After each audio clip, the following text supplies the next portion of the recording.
থমথমে যাদবপুর বিশ্ববিদ্যালয় চত্বর। গতকাল এবিভিপির মিছিল ঘিরে নতুন করে উত্তেজনা ছড়ায় বিশ্ববিদ্যালয় চত্বরে। ৪ নম্বর গেটের কাছে পড়ে এবিভিপির পতাকা ও বাম ছাত্র সংগঠনের পতাকা। আজও রাজ্য জুড়ে এসএফআই এর কর্মসূচি। বিকেলে কলেজ স্ট্রিটে প্রতিবাদ মিছিল, রয়েছে একাধিক সংগঠনের কর্মসূচিও।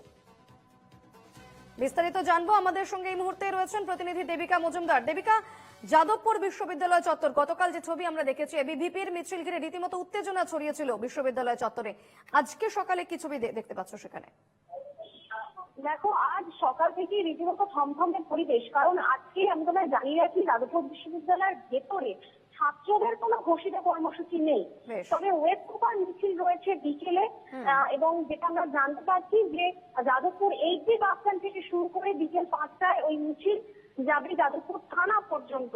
এবং যাদবপুরে ওয়েব পেপার নির্বাচনকে ঘিরে অর্থাৎ ওয়েব পেপার যে বৈঠক ছিল 1 তারিখ, সেই বৈঠককে ঘিরে যে উত্তাল পরিস্থিতি সৃষ্টি হয় তার প্রতিবাদেই কিন্তু এই মিছিল থাকছে, বিশাল মিছিল থাকছে।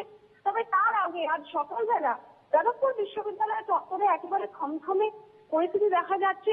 এসএফআই এর তরফে রাজ্যের বিভিন্ন জায়গায় প্রতিবাদ কর্মসূচি থাকছে। বিকেলে কলেজ স্ট্রিটে মিছিল থাকছে, প্রতিবাদ মিছিল থাকছে। এবং অন্যদিকে দেখা যায় যাদবপুর বিশ্ববিদ্যালয় কাণ্ডের পরে আজ বিভিন্ন সংগঠনের কর্মসূচি থাকছে। এবং তবে এদিন সকালবেলা পরিবেশ অনেকটাই স্বাভাবিক দেখা গিয়েছে। গতকাল রাতে এবিভিপির মিছিলে উত্তেজনার যে ছবি দেখা গিয়েছিল, তারপর আজ সকালে বিশ্ববিদ্যালয়ের 4 নম্বর গেটে এখনো পর্যন্ত তার চিহ্ন বর্তমান রয়েছে। 4 নম্বর গেটের সামনে পড়ে রয়েছে এবিভিপির পতাকা, পড়ে রয়েছে এআইডিএফ ও এসএফআই এর ছেঁড়া পোস্টার ফেস্টুন। তুমি সঙ্গে থাকো দেবিকা।